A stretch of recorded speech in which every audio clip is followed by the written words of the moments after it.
You're listening to the Extended Family Podcast. Let's go. That's a crazy one.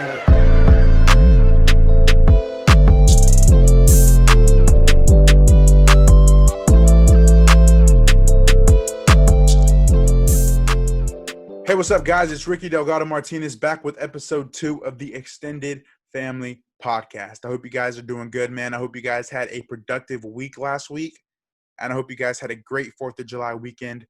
Before we get into the show, I want to thank everyone that's listening. I want to thank everyone that's been supporting the show. And with that, if you're liking what you're hearing, please do me a favor and leave a review for the show on the Apple Podcast app. I would be super grateful for that. That would help me get the show out to as many people as possible. And also, if you're liking what you're hearing, man, share this on social media. Just tell somebody about it. And that's how we can help grow this podcast and make it as big as I think it's going to get, because I think this podcast is going to be huge. And I'm really excited for it. So, those are some of the options. It's not required, but it'd be really cool if you do. And if you post on social media or do anything like that, man, tag me so I can see it. And yeah, man, hey, thank you guys again. I really appreciate it. Okay, guys, so here we go, man. This week, I'm super excited to welcome one of my very good friends onto the podcast. He's a rapper, producer. He's the host of the Music Mastery podcast. But out of all the things that he does, most important to me is that he's a former team manager that I was lucky enough to get to work with, and he's my 75 hard brother. I want to welcome my guy, Leezythegifted, to the show. Leezy, my man, how you doing? Oh, I'm so freaking fired up, bro. That was the best intro I've ever got. Thank you. Man, I'm good. How are you? I'm doing really good, man. Like I was just telling you off air, just doing my 75 hard phase 1 stuff. Enjoying that one, day 6 already. So looking forward to I told you, you're hard for that, bro. You're hard for not taking a break. Because when I was done with 75 hard, I said, dude, I need to go get me a slice of pizza. I want to go get some food. And you were like, you just went right to phase 1. Dude, like, to me, I was like, bro, that's crazy. It's awesome. Yeah, we'll see. Like, I remember I told you I wanted to wait until after my birthday to start it. And then I was like, you know what, dude, with the progress I've made so far, I just got to keep going. So got to jump right into it. Now, if you want to follow Lee and learn more about him, follow him on his journey, you can find him all over social media, and all of that is in the description. So, Lee, man, I am so excited to talk with you today. This whole show has been a process for me, one that I'm still going through, and one that I'm still going to, go through until the end, whenever that is. I'm going to be doing this for a while, I think. So I'm happy with that. So we have so many memories together, and a lot of them come from working together as team managers for the Chico State men's I'm gonna share one team. memory I have. I wasn't there for it though. I gotta share. It's a little embarrassing though. Is that okay? Well, I think I know where you're headed with this one. I think I know where you're headed. I come to practice one day, and somebody came up to me, I think Keith, and was like, yo, dude, check Ricky. I'm like, what happened? He goes, bro, he was on camera the last practice. He fell asleep on the camera and left the camera on one end of the court and didn't get a whole half of the practice. Yeah, that was a little embarrassing, but I think I've come a long way with that one. You come along, bro. That's because it's legendary that you stayed. I mean, nobody fired you. They were just like, hey, just do better now. Man, so Ricky, man, we've been homies for freaking years. Literally, man. Huh? Yeah, and I think the cool thing about, being team managers is, we're given so much responsibility, right?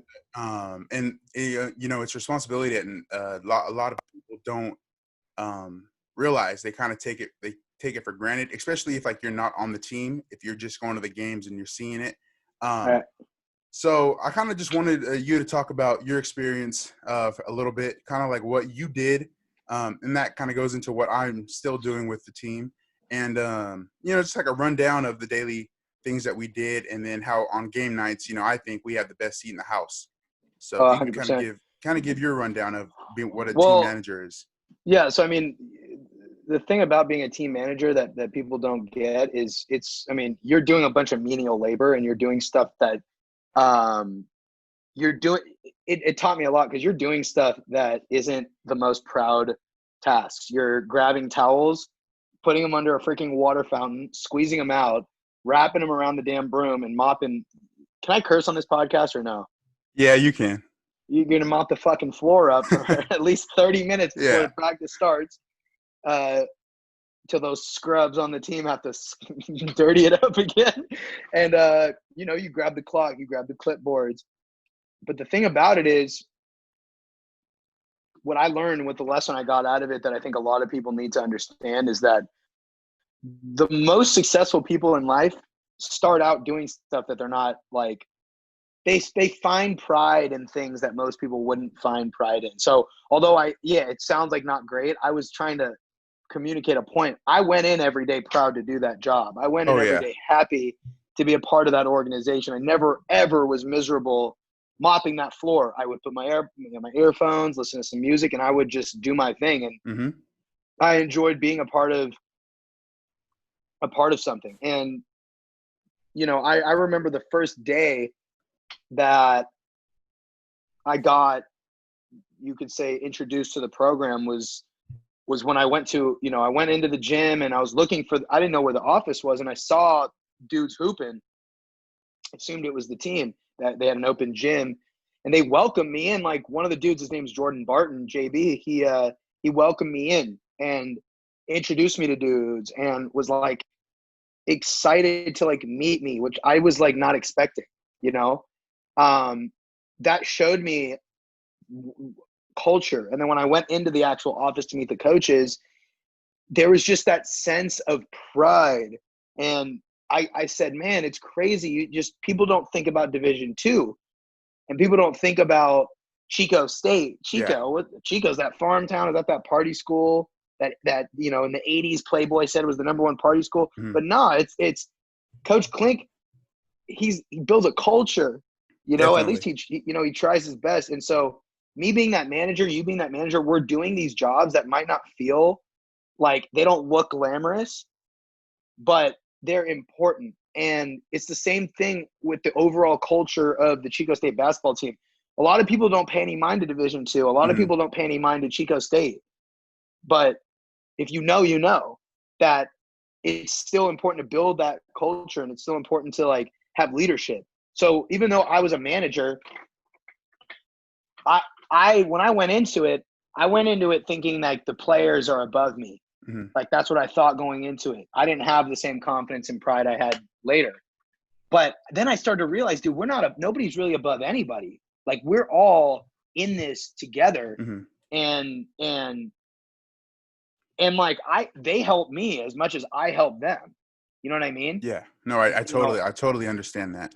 Yeah. I mean, so what I learned from that experience is that if you want to be successful, you need to, like, you're not going to always look at every job you have to do and love the idea of it. Like, did I want to be on the team? Of course. Suit and tie at games is sick. It was cool that we would get to be behind the bench, suited and booted. But like, and along with being suited and booted, we heard everything. We knew everything that was going on.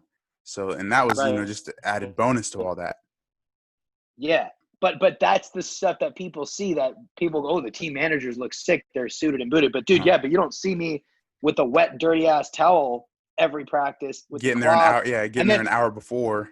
Yeah, or how about one of the toughest jobs is you look at your practice sheet, you see a drill's 10 minutes. 10 minutes is up. Coach Klink ain't done with the drill though. So you got to start guessing how much more time. Because if you put too much time, players will be mad at you. You don't put enough time, Coach Klink will be. So there's all these different, definitely. things. Yeah, and then when they're doing drills, you've got to be aware of who's scoring what baskets, what team, because the moment you put the wrong point on the other side, they go crazy.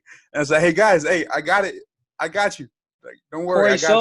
Corey Silverstrom, as close as we are, used to fucking give me lip sometimes here and there. Hey, you missed one of my layups. Like, a lot of the drills, you missed one, you miscounted. I'm like, I didn't though. Like, he was always, that's one of my boys though. But it's just a lot to handle, and it taught me so many different things, just about leadership and culture and how important those two things are.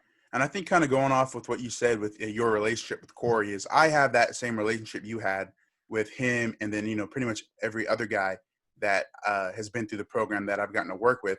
And I think it's really cool how you said earlier how the culture of Chico State is to include everyone that's in that gym. Yeah. So if you're a coach, if you're a player, you're a manager, if you're in that gym for the practice time, they really do care about you. They tell you they care about you, and they want nothing for the best. They want nothing but the best for you. And it's just one of the cultures. It's a culture I didn't expect when I first got there. Right. Like I had no idea how good the Chico State basketball program was. I Yeah. just went into the office one day and talked to Coach Blake. Shout out to my guy, Coach Blake. Talked with him, didn't meet any coaches, met no players. And then my first practice, I was introduced in. It was like I'd been there, my whole life. It was that easy. And that's what I really enjoyed. So, looking back on your time working for the team, I know you saw a lot. I've seen a lot. Out of all the memories that you've had, what's easily been your favorite? Dude, my favorite memory was the first time we won league. We were back to back, but the first time we won league, like that was the first time I got to cut a net. Yep.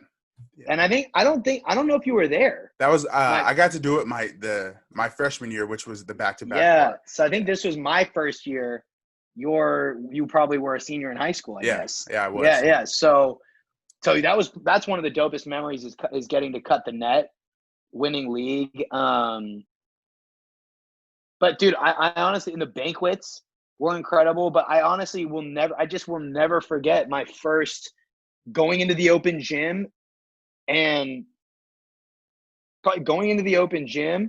then meeting the coaches. Like that first memory, like I'll never forget that. That right there was or doing shooting workouts like in the gym at getting to be a part of a shooting workout.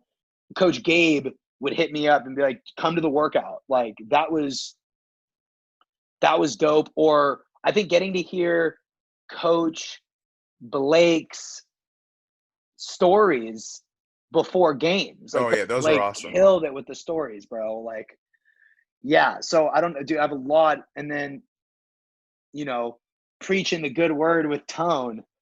The equipment manager, who's literally the OG of the world. So I know you asked for one memory, but I named like a bunch. But I think the net cutting was yeah. I mean, all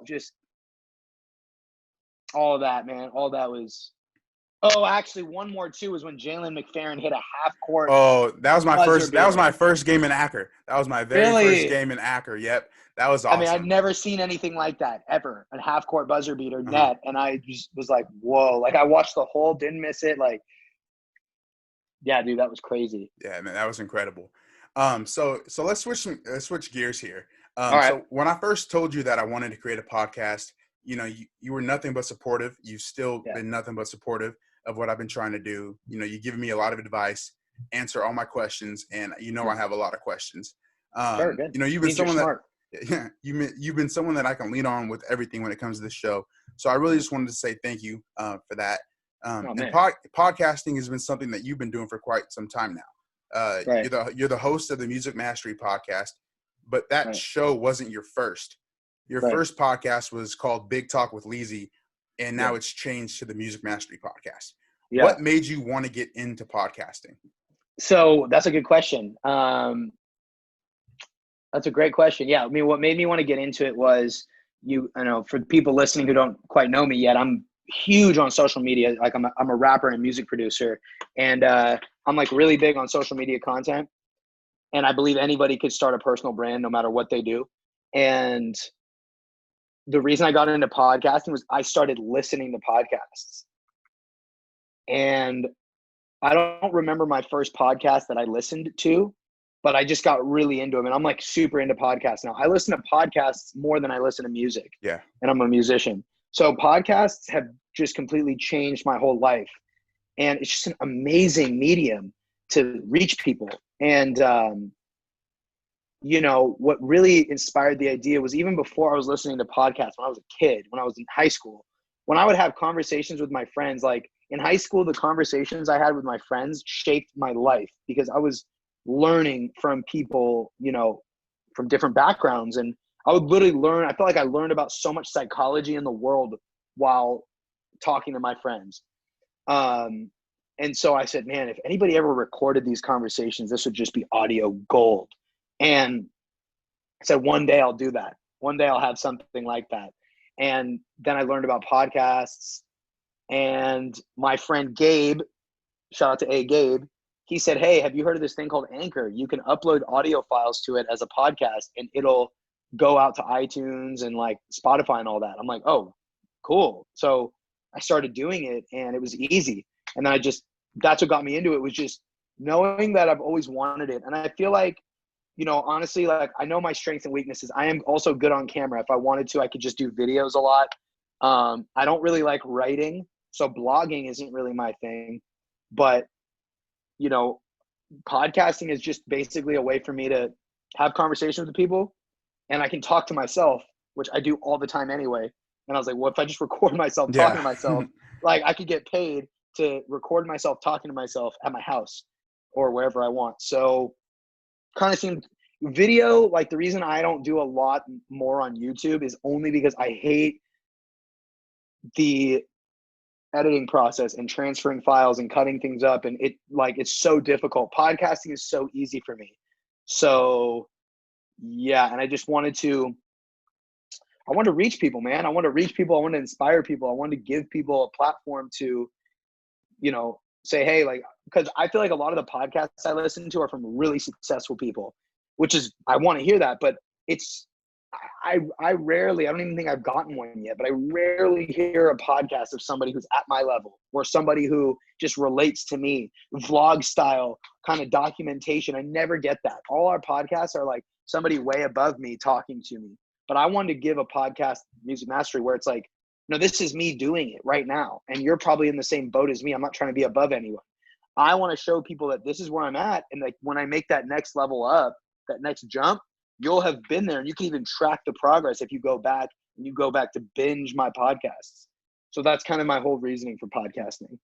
Okay, so can you talk a little bit about what Big Talk with Leezy was about and how you transitioned that into the Music Mastery podcast? Yeah. So Big Talk with Leezy was like, I always used to call those conversations like Big Talk, you know, when I would have those combos with my homies and whatever. And I was like, man, I just want to call it Big Talk with Leezy. Like, I don't know how I thought of the name, but you know, and it was just basically personal development. I wanted the podcast to be completely free formatting. I wanted to not have to stick to a topic. I wanted to just talk about whatever I wanted to talk about and whatever the guests wanted to do. So that's what got me onto it. So it was basically a personal development, self-help podcast. That's basically, does that make sense? The idea of it? Yeah, no, that does. Yeah. And so then that transition over to the Music Mastery podcast, you know, first explain why you wanted to jump over to a different podcast, and then explain what the Music Mastery podcast is. So I'm really, really big on, like I said, I'm big on digital marketing. And so I'm a music producer. So I'm working to build my business as a music producer and build that income stream and build my personal brand as such.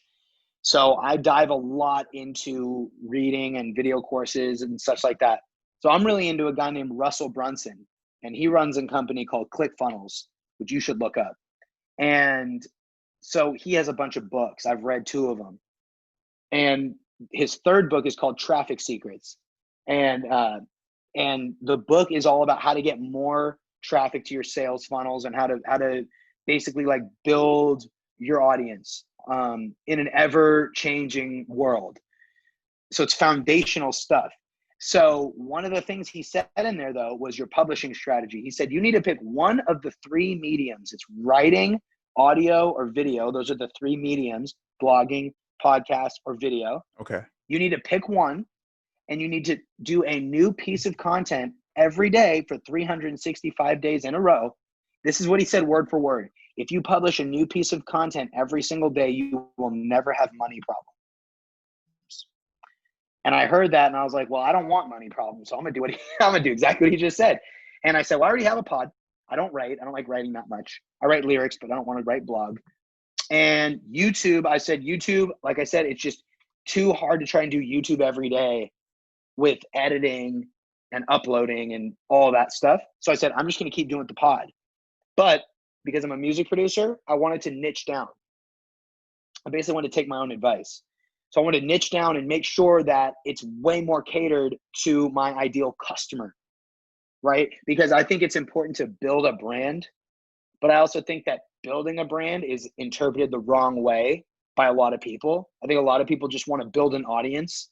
It's not just about building an audience. It's about building an audience of people who will eventually buy shit from you. Okay. That's how you build a business. And that's why I talk to a lot of people about niching down. I've talked to you about it. If you have a big audience, that's fine. But if it's people from all over the place and you don't really know why they're even there, how are they going to buy from you? You don't even know what they want to buy from you. And so that's why I said, okay, well, I need to get so focused on the business stuff. I need to do exactly what I know I should do. And I gotta take my own advice. Like I also run really small, I just kind of do it on the side, a social media agency. I help local businesses. So I've done consulting for a few local businesses. Whenever they ask me, I tell them stuff like this. I say, you need to take what you do and make a show about it and do it every day. And I thought, well, if I had to give myself that advice, I'm not even taking my advice. Big Talk with Leezy was a fun project, but there was no monetary thing at the end of that. There was no end to it. It was just come listen for whatever reason. And it wasn't like, there was nothing that lined up to it that had anything to do with money or a sales funnel. Uh-huh. So I said, okay, well, if I change it, then people know why they're coming there. And I know who wants to come there, musicians. And I know why they're there to learn about music. That can be parlayed into something monetizable. So that's why I changed that's why I changed it. And it was, by the way, it was a really hard decision for me. It was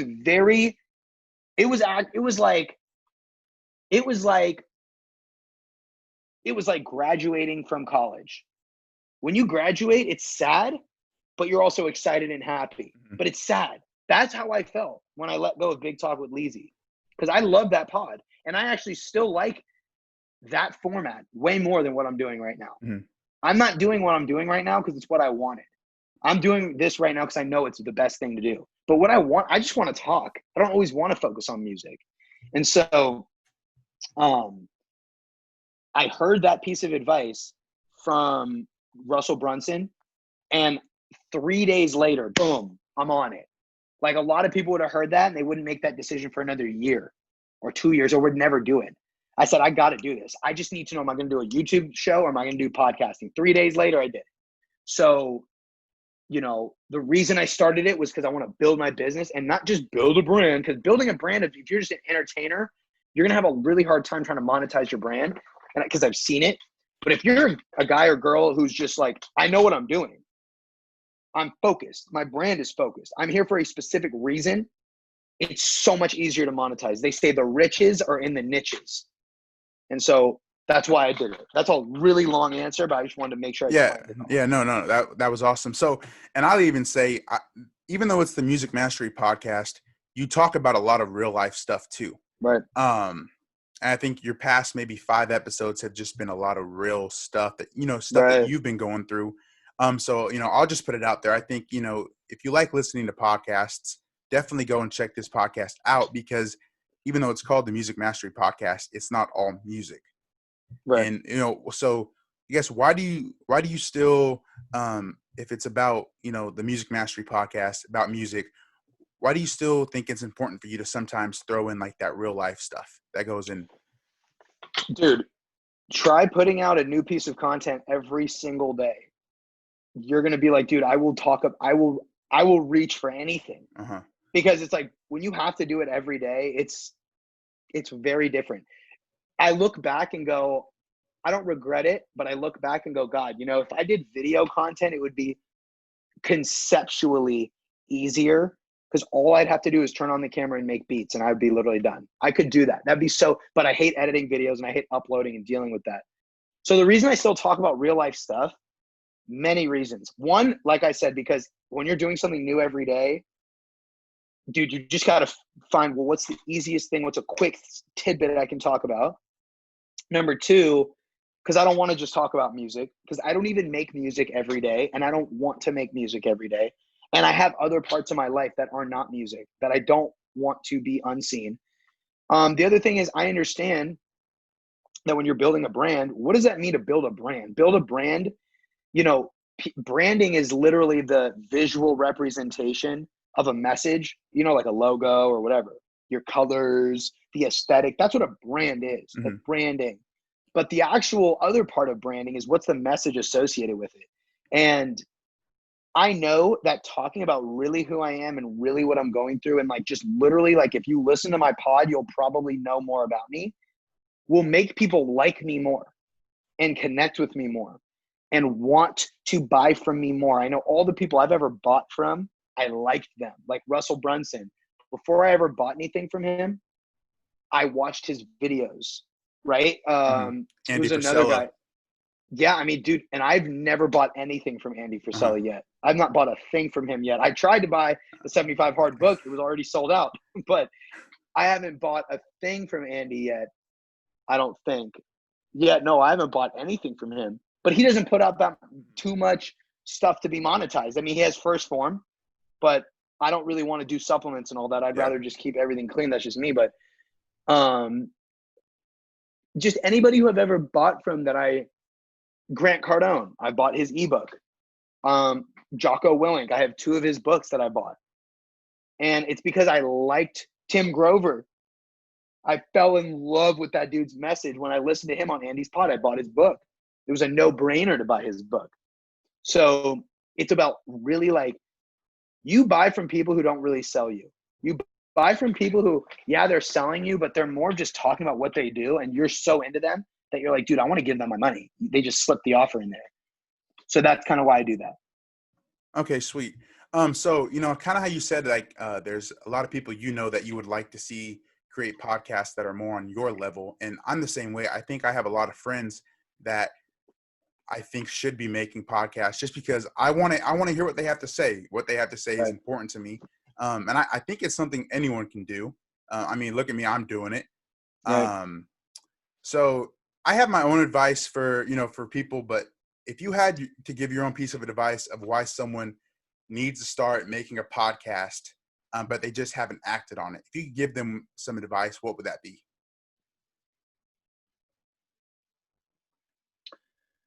Wait, so what's my advice supposed to be about why they should act on a podcast? why they should create a podcast. Well, first of all, I wouldn't tell anybody just to do a podcast because I don't think everybody's meant to do it. I think you need to put one piece of content out, but not everybody should do a pod. Some people are better doing written blogs.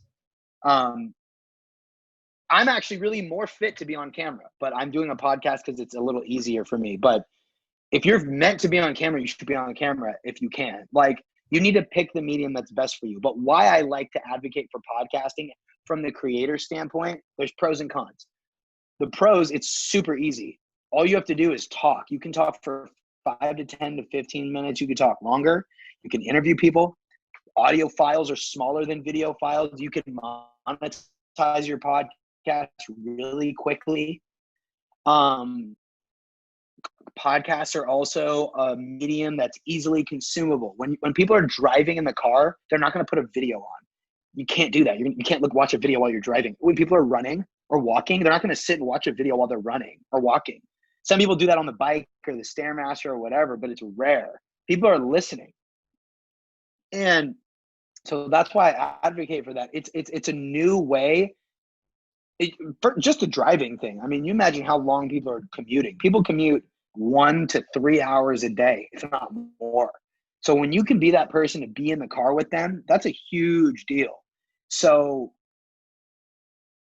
Gary Vee had said a while ago, audio is like the future of our world. We have Google Home and Alexa, but content as well. It's that same, it's so convenient that you don't have to sit and watch it, you know? So that's kind of the reason, but I wouldn't tell everybody to do a pod. I don't think everybody should do a podcast. I just think like I think some people should do a pod, but some people should be on video and some people should just do writing. Some people are really bad at speaking, so they shouldn't do a pod. So, but overall, I think if you're a well-spoken person, then you should do a pod. Okay, cool, cool. So, I think one thing that we both have in common, amongst the other things that we've talked about, is that throughout our lives, people have been very doubtful of the things that we want to do. And Mm, I know just from talking, you've experienced it. I've experienced it. They try to tell us that we won't do anything with our lives if we keep doing this. And I know you talked a lot about people saying, "Well, Lee, what's your plan B?" And for me, it's been, family trying to, tear me down and tell me I'm going to be uneducated and all these other things. mm, So you've been doing music for the past 9 years, and that's really where you started, right? yeah. So how have you dealt with people trying to tear you down and telling you that you'll never make it to where you want to be? I got to be honest, bro. Like, I really haven't had that many people tell me that. Like, it hasn't been like that. Like, where people flat out will say that. Um, it's been, I honestly, bro. I mean, I doubt myself more than anybody else could ever Mhm. doubt me. I doubt myself more than anybody could ever. And so, my challenge in terms of the external forces that might doubt me, I like barely pay attention to that. I mean, it's so like it so doesn't even register with me. Like the only time that people show doubt is when they ask, "What's your plan B?" And it's just so not a big deal for me when people do that because it's not like why should they believe in what I'm doing? Like what I'm doing is like fucking nuts. It's actually like really illogical. I'm not like blind. Anybody who's trying to be an entrepreneur knows they're fucking crazy. You're crazy if you want to be an entrepreneur. You are out of your mind. You're doing something that 99% of people fail at. 1% of people become successful entrepreneurs. And of the 1% of people become entrepreneurs, and then like maybe of that 1%, like 80% of them like are profitable and then end up like doing it for forever. My dad was an entrepreneur too, but like his business ended up like he had to close down. So like I know I'm crazy. So I know when people ask me things like, what's your plan B? Or do you really think you're going to make it? Like, is that really what you're going to do? I don't take that as people. I don't take that as people like trying to bring me down because they're not. I take it as you're living in your reality where that's your reality. Those are the agreements that you've made. And I'm living in mine where I've made different agreements. So I have to deal way more with my own self-doubt than other. I can't control other people and I don't take anything personally from people. The only time we take something personal is when we believe it. So if somebody says like not gonna make it, you suck, you're only gonna take that personal because you also kind of think that. You know what I mean? No, I do. So yeah, so I just like I just in general I just haven't dealt with it that much. Like I haven't had that many people, but I have here and there, but I just think it just doesn't register to me. I don't know. I don't really like I do care what other people think of me, but I've cared less about less people. I care so much more about what my mom and dad think and so much less about my coworkers or just like anybody. Like I don't know. I don't care what people have to say. It doesn't matter. It literally just doesn't matter. I've just let it go. I think that came with doing 75 hard, bro. Just realizing that it's like, bro, what does somebody like a lot of people doubted I would finish 75 hard. That's where people doubted me more, Mhm. way more than music. Music's just like, go have fun, Lee. Secretly, they're like, he's fucking nuts. But I know they go have fun, like, do it. Well, you got this. When I did 2 half marathons, people were like, you're doing a half marathon? Like, yeah. They're like, you can't run. I'm like, what do you mean I can't run? What are you talking about? I can walk, bitch. I can run. I ran 2. I ran a half marathon. The next year I ran it again. You know, my cousin Thomas, one of my best friends, he was like, dude, you're not gonna run a half marathon. You have to like train for that. That's what people would say when I ran my first half marathon. People go, you have to train for that? I'm like, yeah, asshole, I do. I do it. I run every day. Uh-huh. Like 75 hard was like, that's crazy. What people do is they will try to project how they feel about themselves onto you because they're uncomfortable with what you're doing. Like I don't like talking about 75 hard. I don't like talking about it. when people ask me, I'll tell them, but I'll talk about, hold on. I like talking about it on my pod and on social media. I like to do that to try and inspire people to do it. But when I'm like just sitting with people, like I don't want them to ask me about 75 hard because I know that I'm going to borderline make them really uncomfortable. And I don't want to do that. Like, I'm not trying to make you hurt your feelings. Like, but people will doubt you before you finish it because they know they can't do it. So that's just the logic of it. That's just the logic. If somebody doubts you on something, or if somebody's like, bro, what are you talking about? Like, that's because they don't get it and they don't see what you see. And they, like, no successful person hates on another person. It just doesn't work. Successful people are like, no, you got this. Like, or they don't give a fuck. So, yeah, I mean, long-winded, but like, I don't know. That's just kind of my whole answer with that whole realm of people hating and stuff. Okay. And so then what would you say to somebody who is fighting their own Andy Frisella calls it the little bitch voice. So what would you say to someone that's fighting that little bitch voice? How would you try to inspire them to just stop listening to it? Well, the little bitch voice and the doubting voice in my head are different. I have those are two different people in my mind. But the little bitch voice is that voice that I wake up every day when I wake up, I actually make the decision not to go on a run. I actually wake up and I actually made the decision. I'm not running. And I go run. I just do it. I just like know who's talking. But that's from 75 hard. Mm-hmm. You know, if you do 75 hard, you'll know how to deal with your bitch voice. If you don't, I don't know what to do. That's just what I've done. So how do you deal with it? It's also just knowing but the doubting thing, like the self-doubt in my mind, I don't know how to deal with it. And I don't know how to get rid of the doubt in my mind. And I don't know if I ever want to get rid of it because that self-doubt keeps me going. Mm-hmm. Having that in my brain, that's 4 people in my brain. There's the self-doubt, there's the self-belief. Those are 2 people battling. And then there's the little bitch, and then there's the strong person. Those are 4 different people in my brain. And the self-doubt, I don't want him to go away. The self-doubt and the self-belief work together to me. Because the self-doubt is me saying, I still have a long way to go. I have more that I need to do. And if I get rid of that, I might settle for less. And I don't want that. So it's almost like I'm trying to prove myself wrong, you know? But that little bitch voice, the reason I'm able to deal with that is because I know what it feels like to regret a decision, a micro one. If I wake up and decide I'm not right, okay, and then I really don't run, that is I regret it like an hour later, or like 4 hours later. I'm like, damn, if I had ran today, like that'd have been dope. Like, why would you want to live with all that? And then you multiply that by like 10 or 20, because that's how many decisions we go through every day. So I just know that, like, bro, like if I don't brush and floss my teeth, like I'm going to wake up and not feel mentally good that I did that. Or like if I wake up and like don't run, I'm going to be like, damn, bro, like I didn't fucking run. Fuck. Mm-hmm.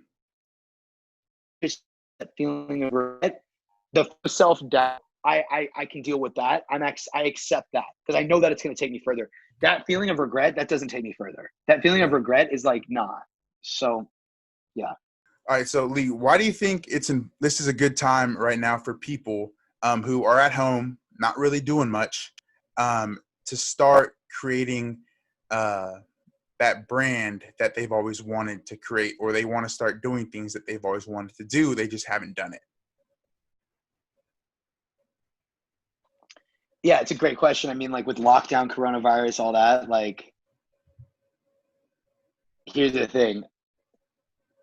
If you don't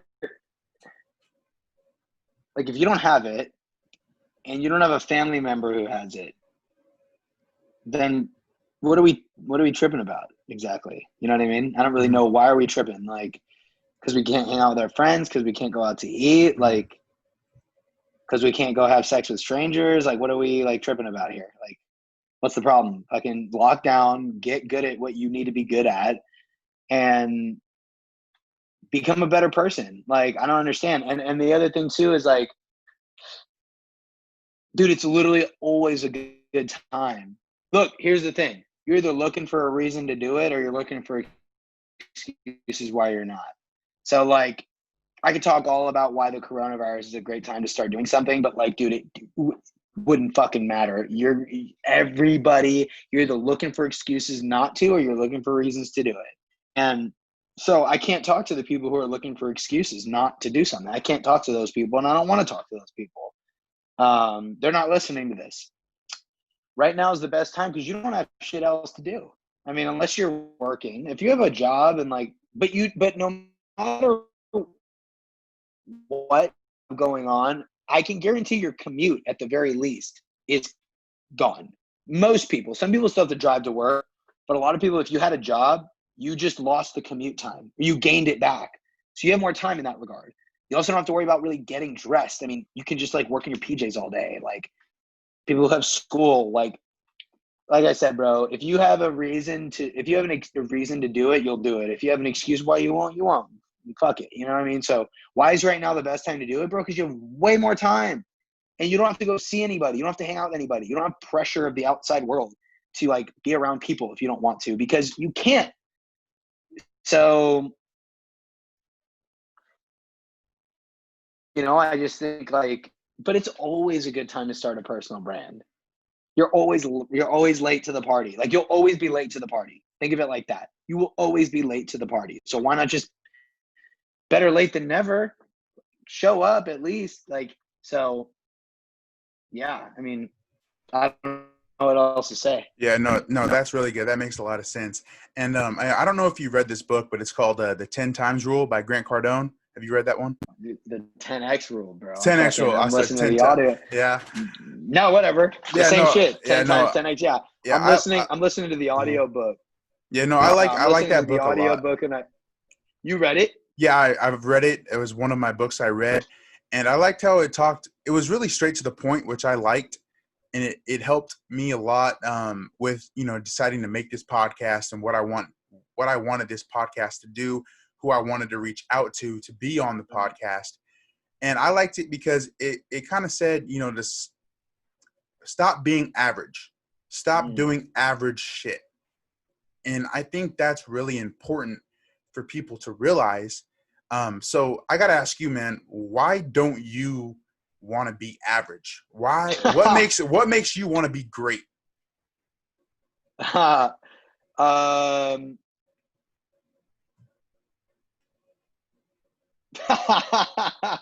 makes me want to be great? Why do I not want to be average?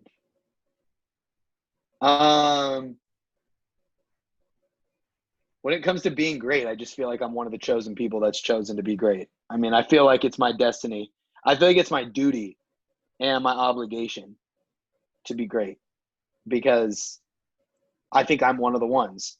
So the reason I think that is because from a young age, I didn't understand what I guess everybody else understood or what they thought they understood. I didn't understand why we were in school. I never got it. It never clicked. I never understood it. I never understood the importance of school. I never understood just like the peer pressure that happens in school of all these just different, why you wear certain clothes or why you do things like how other people do them. I never got that. It just didn't make sense to me. And I always had just been that on my own kind of mental path. And I always drew people to me. I was always good at making friends and socializing. And I just realized a long time ago that I had the makings to be great. And I think a lot of people have the making to be great. I think more people, like when I said I'm one of the ones, like there's a lot of people who are too. I'm not like one of 5 people. I'm not the Avatar, the Last Airbender, which I just got off watching. I'm not the only one. Like there's tons of people who are destined to be great. The other thing too is I'm really scared that like when I die, I'll look back and go, I didn't get it all done. Oh shit, that scares me. Like I hate saying that, but like yeah, I'll look back and go, you didn't get as high as you could have. I want to stand alone. I want to be mentioned by myself. Like Michael Jordan's mentioned on his own. He's the greatest of all time. And we can, I don't know what your stance on LeBron or whatever. I don't want to get into that. He's Yeah. mentioned as the greatest. Uh-huh. He's mentioned as the GOAT. Stand alone. He's one of the greatest athletes of all time. Muhammad Ali is the greatest boxer of all time. And I want that. That's what I want. I want that because I know I can get that. I want to be the greatest music producer of all time, the greatest artist, the greatest self-producing artist of all time. Stand alone. And I just think that there's an abundance and limitless amounts of opportunities, and the abundance of money, opportunities. There's an abundance of people that you can meet that can change your life. I mean, just in our palm of our hand and our iPhones and Android devices, we have the possibility to make $1 million and like millions of dollars and build a real brand on a phone and a computer. And we have vehicles. Those are vehicles. Those are resources. But just the reason that I want to be, that I have to be great is just because I know I can be. Mm-hmm. And it feels like my responsibility. Do I want to make a podcast every day? Like, no way, bro. I hate doing a podcast every single day. I hate the 1,000 fans in 90 days is one of the smartest social media tactics I've ever seen. Yeah. But I hate doing it. Yes, like, no, yes, so do I. Mm-hmm. No, I hate it. Like, absolutely hate it. But like, it's a chance for me to build an audience and make money. It's like, why wouldn't I do it? Mm-hmm. So like, I feel like it's my obligation because there's people out there who like have money that don't want to do good things with it. And there's people who have money who like want to destroy the world and just want to be greedy. And I think we have enough of those. We have too many of those. And I want to be one of the ones who like gets money, gives back, you know, donates to specific charities. I want to help youth organizations in poor neighborhoods. I want to help musicians who don't know what they're doing do it. I want to help local business owners, you know, maybe go digital. There's so many different things I know I can do. And I just feel like I have to be great. Like, why would I?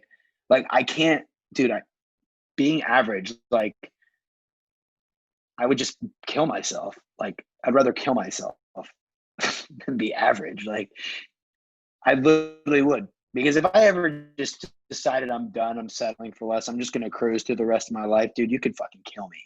That's just so not me. I'm like, nah, like, we got to keep pushing every day. What I decided to be an average person. Like, people who are average just want to they want to take it easy. They want that big payday when they're 65. They want that Sunday afternoon football and a beer. You know, they want that fantasy football so bad. They want that. Whereas I want fulfillment. I want contribution. I want purpose. Mm-hmm.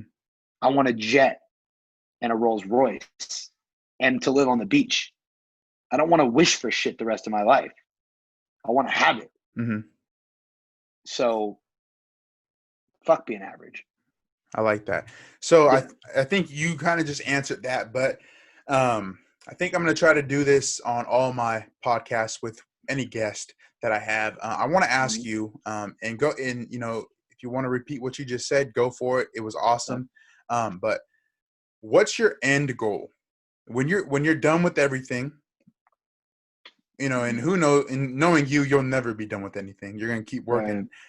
But when you get to that point, what's your end goal? What is all this going towards? Dude, my end goal is I just started thinking about the fact, like I was listening to Grant Cardone and he talks about how he knows he's not a body. And he's like, I'm not a body. My body is like a vehicle. Our bodies are mechanisms, which is interesting. So like that means that like Tupac is not dead because we still talk about him. Because it's more his body is, but his spirit lives on. You know, Martin Luther King, he's not dead. His body died. His body no longer walks the earth, but like his spirit is still here. You know, we have streets named after him. We have a whole day named after Martin Luther King. Because he did something so impactful. He did so many things that were so impactful that we'll never forget. Like Martin Luther King is like debatably on like a biblical level of how impactful he was. Like he's on that almost like he kind of is on that level of like, and to me, higher than a biblical level because we actually know what he did. We didn't just hear a story about a guy turning water into wine. We actually know that Martin Luther King did something. So, like, I mean, you put guys like him on this. We put guys like that on a pedestal because they impacted people. I don't ever want to die. I don't want to die. I'll die physically and my body will go, but I want people to never stop talking about me. I want people to go, that was one of the ones we lost, one of the greatest. We lost Leezythegifted. We lost Leezythegifted. You know, Nipsey's like that. I think Nipsey could have done so many more things, but he like his spirit's going to live on. People still say the marathon continues. If you know, you know. So that's my end goal. My end goal is just to die and have my spirit live on, and just people never forget. People never stop talking about what I did. You know, that's not going to happen working at a 9 to 5. Sorry, it's not. It's not going to happen working at a 9 to 5. It's not going to happen being average. You know, to answer the last question, it's not. If I want to be, like, why wouldn't I want to be that? Why would you want to live? It's so much more exciting to want what I want. Like what I want excites the shit out of me. Like I just want to be happy and excited every day.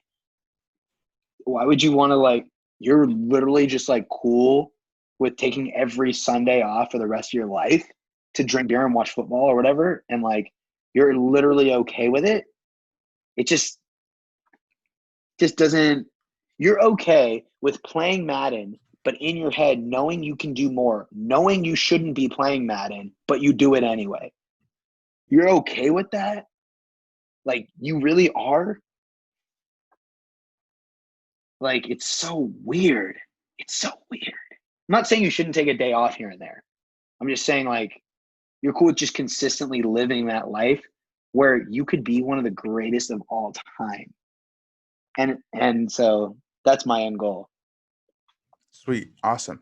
And then last question I got for you. I'll end it on kind of a positive, looking forward. Yeah, that was pretty, I know that's kind of heavy, huh? No, hey, but it was heavy, but it's good, man. This is what I want this podcast to be about.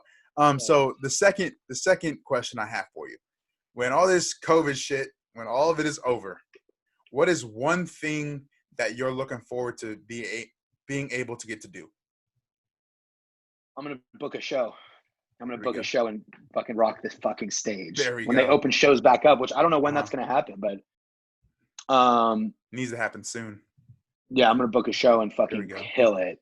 Fucking book a show, kill it, and probably go travel. Probably go to Monterey. Monterey is like my favorite place to go. I don't give a fuck who comes with me. I'm booking a hotel for like 2 nights. I'm going. So I don't feel comfortable doing that right now because of COVID, but definitely going to book a show and definitely going to go to Monterey. Those are the two things. What about you? What are you about to do? Man, I said it last week, going back to being a team manager, that's one of them.